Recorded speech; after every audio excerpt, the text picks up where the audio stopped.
My parents let me believe a lie for 30 years, until the morning of my operation when I learned my uncle is my secret biological father. And my dad knew all along and chose me anyway. The hospital ceiling tiles had little pinprick holes in them, like someone took a tiny fork and got bored.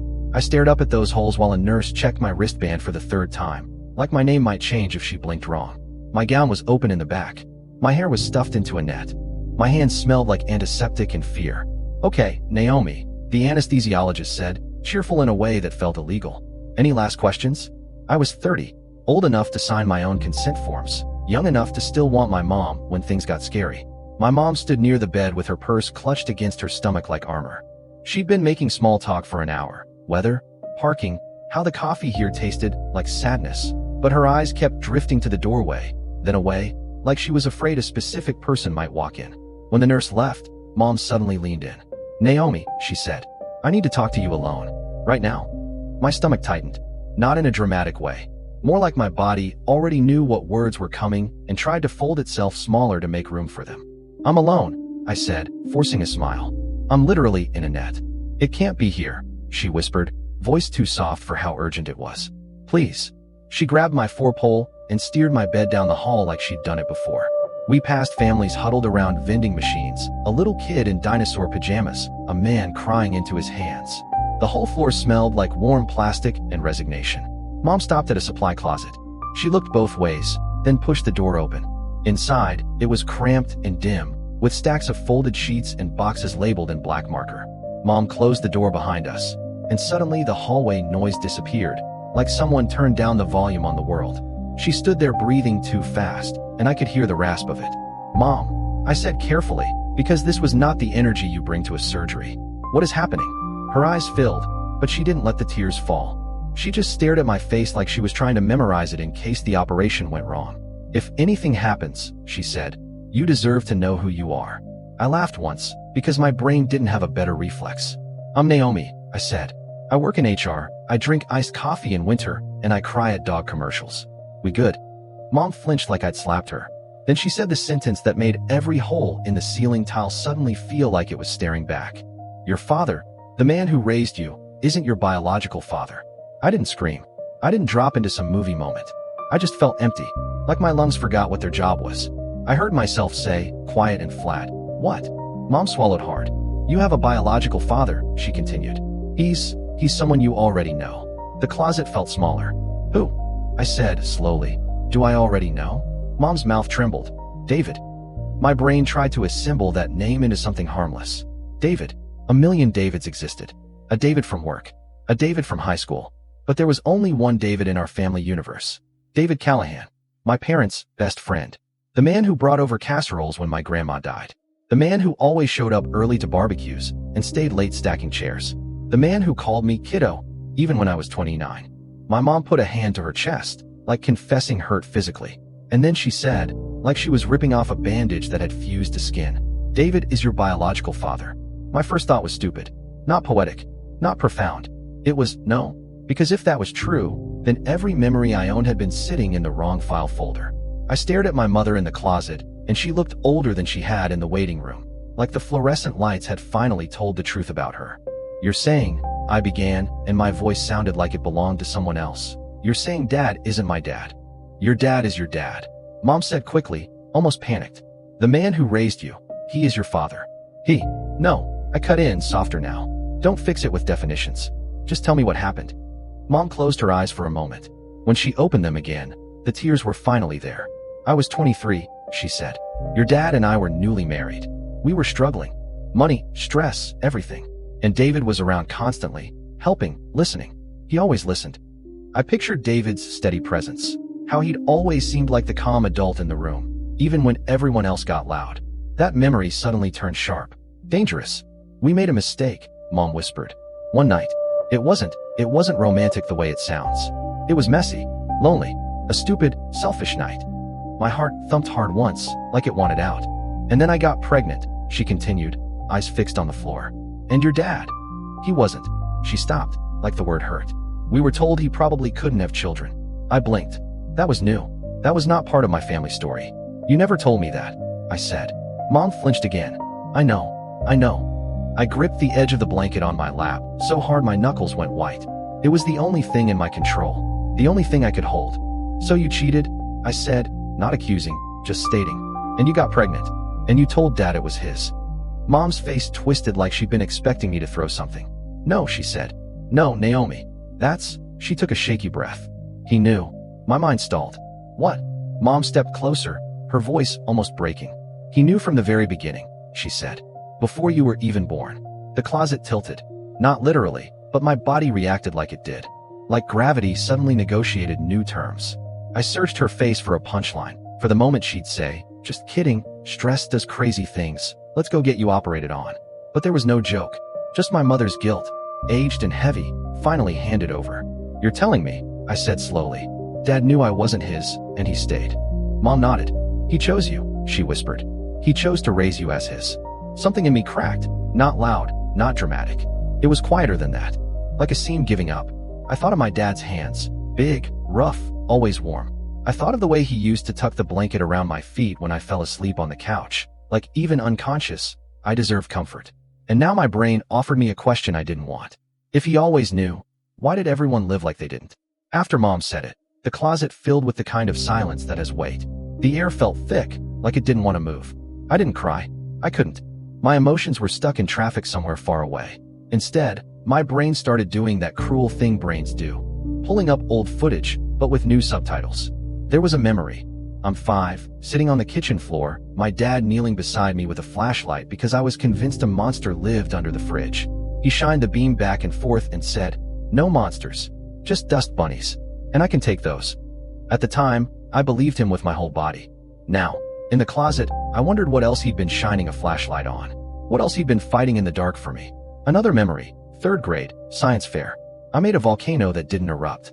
The baking soda clumped. The red food dye looked like sad ketchup. I started to cry in the gymnasium full of other kids and their successful explosions. Dad crouched beside me and said, hey, look at me. You did the hard part. You showed up. He didn't fix the volcano. He fixed me. And suddenly, I saw it. The way he always showed up for the parts of me that were messy, disappointing, or broken. Like he had practice. Like he'd been doing it since day one. Mom's voice pulled me back. I didn't want you to know, she said.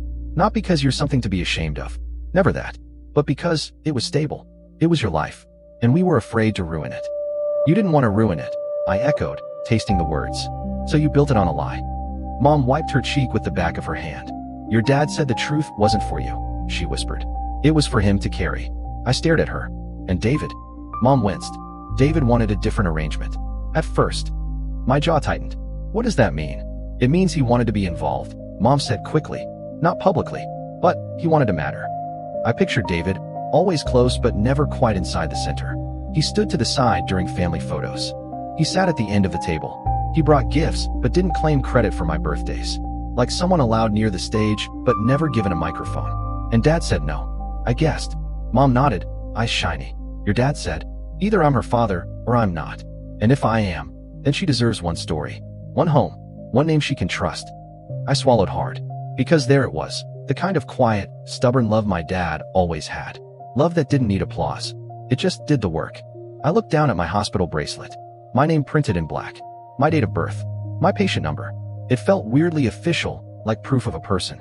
And suddenly I wondered, if the operation went wrong and I didn't wake up, would I die as someone who never knew the truth? Mom's voice shook. I didn't tell you because I thought I was protecting you, she said. But now, if something happens, I can't let your whole life be missing a chapter. I nodded, slow, trying to keep my breathing steady. A nurse knocked on the closet door. Naomi, we need to take you back. Mom turned toward the door, then back to me. And the silence between us said what neither of us could yet. This confession didn't end anything. It started everything. As they rolled me toward the operating room, I kept expecting my mind to reboot.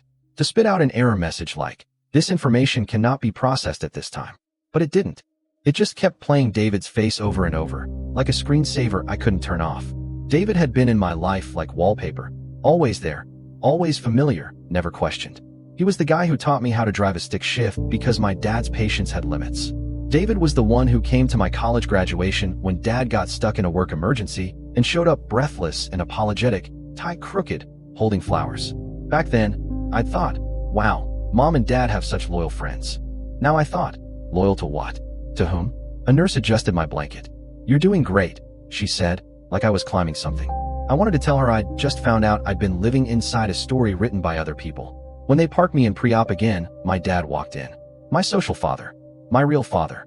The man I'd called dad my entire life. He smiled when he saw me. The same small smile he used when he didn't want to scare me. Hey, Peanut, he said, because he still called me that when I was nervous. And something in my chest tightened so hard it felt like a fist.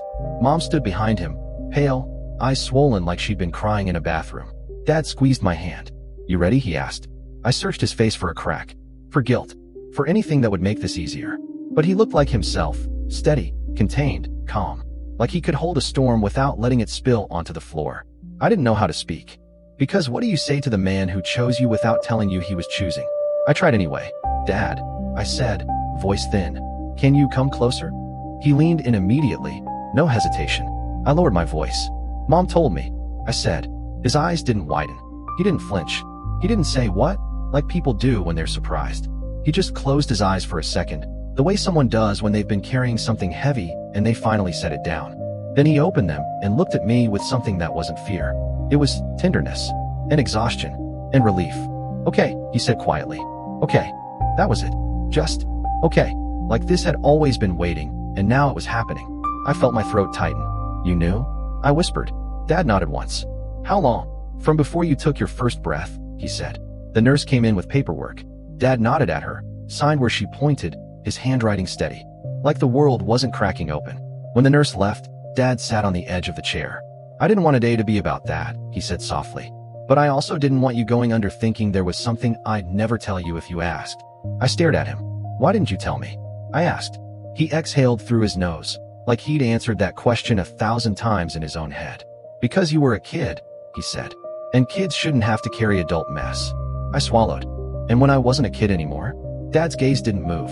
Then you were finally happy, he said. And I was afraid you'd look at your whole life and see it as fake. His hand squeezed mine. But none of it was fake, he said. Not one birthday. Not one scraped knee. Not one bedtime story. I held on to that sentence like a rail. Then I asked the question that had been drilling into me since the closet. Did David try to be my dad? Dad didn't answer immediately. He didn't throw David under the bus. He didn't protect him, either. He just said, David tried to matter in the only way he knew how. And then he added, quietly, but I already decided you were mine. They wheeled me toward the doors, and I watched my dad's face as they made him stop at the line where family can't follow. He tried to smile. It wobbled. I'll be here when you wake up, he promised. I believed him in the way you believe gravity. The anesthesia burned cold in my fore. The lights above me blurred into halos. Someone said, take deep breaths. And as my consciousness slid away, I thought of 3 moments, 3 tiny scenes I'd never understood before. 1, I was 7, playing in the backyard. David showed up with a new bike for me, a pink one with white tires. I remember how my dad's jaw tightened just for a second before he smiled and said, that's a nice bike, Dave. At the time, I'd thought Dad was annoyed because David spent money. Now I thought, maybe Dad had been swallowing something bigger than annoyance. 2, I was 12, in the kitchen late at night, hearing Mom and Dad whisper fight. I'd only caught fragments. It isn't fair, and we agreed. And she's not a bargaining chip. Back then, I'd assumed it was about money. Or stress. Now those words rearranged themselves like magnets into a new message. They were negotiating my existence. 3, I was 16, and David came to my school play with flowers. Dad came too. Afterward, I saw David hand the flowers to Dad instead of to me, and Dad brought them over like they were from him. I'd teased David later. Why didn't you give them to me? David's smile had been strange. I figured your dad should, he'd said. He earned it. At 16, I rolled my eyes. At 30, lying under surgical lights, I wanted to go back and sit with that moment until I understood it. When I woke up, it felt like surfacing from deep water. My throat hurt. My head was stuffed with cotton. A nurse's voice floated over me. Naomi, you're in recovery. Surgery went well. My eyes burned. I blinked hard. And there, sitting beside my bed, was my dad. Same chair. Same posture. Same hands. Folded like he didn't want to take up too much space. When he saw my eyes open, his whole face shifted. Not dramatic. Just relief leaking through the cracks. Hey, Peanut, he said again, voice rougher this time. I tried to speak and croaked something that sounded like a haunted door. He leaned in, took my hand carefully like I might break. I'm here, he said. And the thing was, I believed him just as hard as I did before. That's what made it complicated. Because I didn't feel betrayed by him. Not really. I felt betrayed by the silence around him. Mom appeared behind him, like she'd been hovering at the edge of the room. Her eyes were swollen again. I looked at her, then back at my dad. I didn't know what expression to wear. I didn't know what kind of daughter I was supposed to be now. So I chose honesty, the plain kind. Can we not talk yet? I whispered. My dad nodded immediately. Of course, he said. No talking, just breathing. Mom stepped closer. I'm so sorry, she mouthed, like she was afraid the nurse would hear. I closed my eyes for a second, because her apology was too big for my body right now. My dad stayed quiet. He didn't fill the room with explanations. He didn't force me to comfort him. He didn't make it about how hard it was for him. He just sat there, hand on mine, like presence was his love language and always had been. That night, when the hospital was quiet and the pain meds made time soft, I stared at my dad's profile as he dozed in the chair. I tried to match him with my own features. My dark hair, my nose, my mouth. I tried to find pieces of him in me like you do when you're a kid looking at family photos. But there was nothing biological to find. And somehow, that didn't change the shape of the love I'd already received. It just changed the story behind it. I realized something then, in the dim hospital room. My childhood didn't feel fake. It felt protected. And now, the protection had cracks. Not because my dad failed. Because truth finally demanded air. The next day, when I could sit up without feeling like my spine was made of glass, my dad brought a small folder. He held it like it was fragile, like paper could bruise. I kept these, he said. My mouth went dry. What is it? He opened the folder and slid out a letter, yellowed at the edges, folded and unfolded so many times it had soft creases like fabric. I wrote this the night you were born, he said. For me, not for you. I didn't know if I'd ever show you. He handed it to me. My hands trembled, not from fear exactly, but from the weird intimacy of it. Reading something my dad wrote to himself at the beginning of my life. I unfolded it carefully. His handwriting was familiar, birthday cards, permission slips, sticky notes on the fridge. The letter wasn't long. It talked about the hospital room, Mom's exhausted face, the sound I made when I cried, how he'd held me and felt something in his chest click into place. Then, halfway down, his words hit like a quiet punch. I know she isn't mine by blood, but she is mine by decision. And that has to mean something. It has to mean more. My eyes blurred. He didn't write about being a victim. He didn't write about resentment. He didn't even write about David, really. He wrote about me. About promising himself that I would never feel like an accident. I looked up at him. You wrote this, my voice cracked. And then you never told me. Dad nodded. Because the promise wasn't about your knowledge, he said. It was about my behavior. I stared at the letter again, then whispered, did you ever regret it? Dad didn't answer immediately. Not because he was calculating, because he was careful. Then he said, I regretted the situation. I regretted how it happened. I regretted that you were born into a mess you didn't make. He leaned forward, eyes steady. But I never regretted you, he said. Not for a second. The silence after that wasn't awkward. It was heavy in a different way, like a blanket settling. My dad looked down at his hands. Your mom wanted to tell you a few times, he admitted. I stopped her. I swallowed. Why? Because I could already see it, he said softly. How you looked at me. How safe you felt. And I thought, if I tell her, I risk breaking something that doesn't need to be broken. And David? I asked. My dad's jaw worked once, like he was chewing on something bitter. David wanted to be close, he said. And I let him, as a friend, because I believed you deserved more people who loved you, not fewer. That sentence landed, slow and painful. He hadn't fought David to win. He had managed David like you manage a fire, keeping it warm enough to help, but controlled enough not to burn me. I thought back on all those moments David appeared. The gifts, the rides, the kiddo, the way his eyes softened when he looked at me. It wasn't random kindness. It was fatherhood with no title. And my dad had allowed it. Not because he was weak, because he was strong enough to make room. Recovery is mostly boredom, interrupted by pain. In that boredom, my mind replayed my life like a series of scenes I was finally allowed to watch with sound on. Memory 1, the time I was 9 and got sick at a sleepover. Dad came at midnight to pick me up. I remember how he carried me from the car, my face pressed into his jacket. Half asleep, I'd mumbled, you came. And he'd answered, always. Now, I wondered how many times he'd said, always, not as a habit, but as a vow against biology. Memory 2, when I was 14, I overheard David say to Dad in the driveway, I just want to take her to lunch, man. Once in a while. She deserves to know me. Dad's reply was calm but sharp. She deserves peace. At 14, I thought they were arguing about something boring. At 30, I realized Dad had been choosing my peace over everyone's urge to feel less guilty. Memory 3, my high school graduation. David offered to pay for my college textbooks. Dad thanked him, but later, he took an extra shift instead. I remember finding Dad asleep at the kitchen table, still in his work boots, a calculator and bills spread out like a war map. I'd shaken him awake. "You didn't have to do that," I'd said. Dad had rubbed his face and smiled. "Yeah," he said, "I did."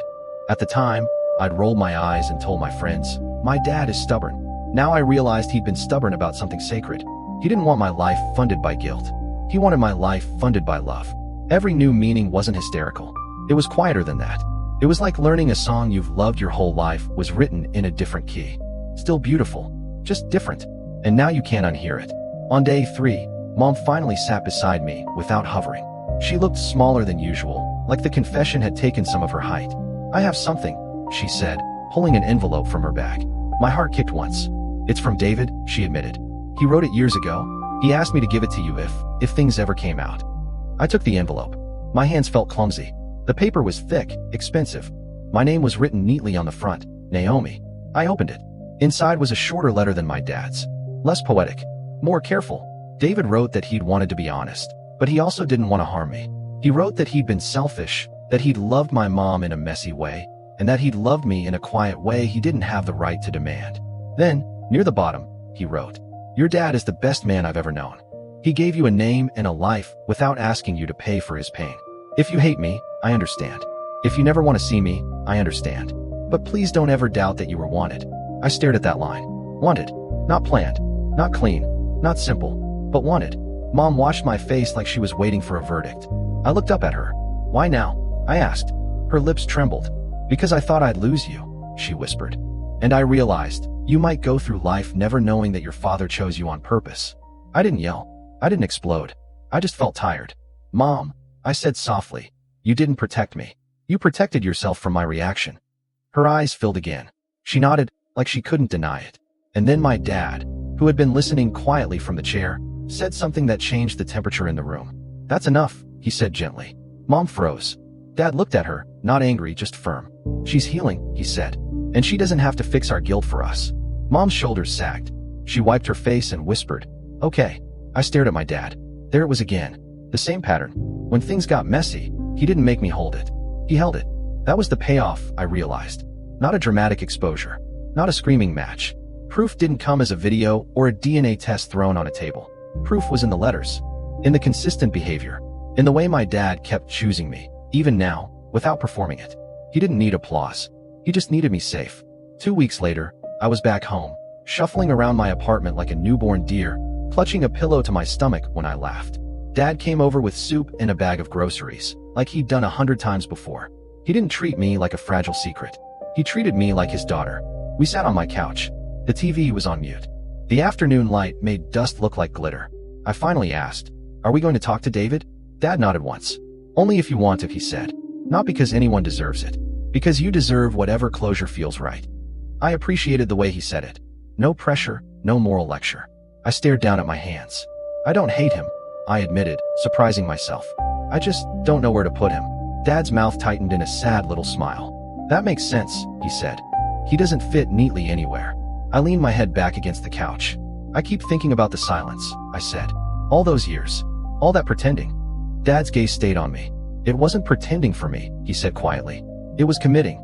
That word, committing, settled into me. I looked at him, really looked. "You knew," I said. "And you still came to every parent-teacher meeting." He nodded. "You knew," I continued. "And you still coached my soccer team." He nodded again, like yes, and "You knew," I said, voice shaking now. "And you still loved me when I was awful." Dad reached over and covered my hand with his. "I knew," he said softly. "And that's why I did all of it." My eyes stung. I let myself cry then. Not hysterically, not loudly. Just quietly. Like my body finally gave itself permission. Dad didn't tell me not to. He didn't try to fix it. He sat there with me in the truth. Later, after he left, I stood in my bathroom and looked at my face in the mirror. Same eyes. Same mouth. Same me. But now the story behind me had depth. Shadow. A complicated kind of love that didn't come in the clean packaging people pretend families have. I wasn't less real because my biology was different. If anything, I felt more real. Because now I knew something I hadn't known before. My father didn't love me by accident. He loved me on purpose. And in the quiet after that realization, I realized I could live with the complexity. Not because it was easy, because it was finally honest.